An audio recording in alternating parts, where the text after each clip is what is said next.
In the heart of the bustling city, Haruto, a college student, walked to his part-time job at a quiet bookstore. He often felt frustrated, seeing the slow-paced work as a waste of time, far removed from his big dreams. One afternoon, while sitting behind the counter, the door jingled, and Takeshi, the elderly owner, entered.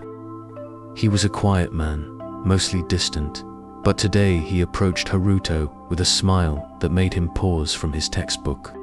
Takeshi began to speak, not directly to Haruto, but in a way that seemed meant for him to hear. He shared stories from his life, how he had studied history in college, thinking it would lead him to law. He believed success was about following a clear, linear path. But over time, he realized that history wasn't just about memorizing facts. It was about understanding how small moments connected to shape larger outcomes.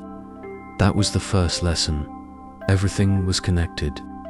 After college, Takeshi worked in a factory, doing repetitive, grueling tasks. At first, it seemed pointless, but over time, he learned patience and resilience. He discovered that success wasn't always about excitement. It was about persistence, even in the most mundane jobs. In his 20s, Takeshi experienced a painful heartbreak. He had believed his happiness depended on his relationships, but he soon realized true happiness came from within, not from others. This was another crucial lesson. Self-reliance was key. Looking back, Takeshi smiled softly, realizing how each seemingly insignificant experience had connected to the next.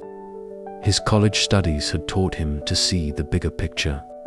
His factory job had taught him perseverance, and his heartbreak had taught him independence. Nothing was wasted. Every experience, no matter how trivial it seemed at the time, had prepared him for something greater. Haruto felt a shift inside. Success wasn't a straight line. It wasn't about jumping from one big moment to the next. It was about learning from everything along the way, even the small, seemingly irrelevant experiences.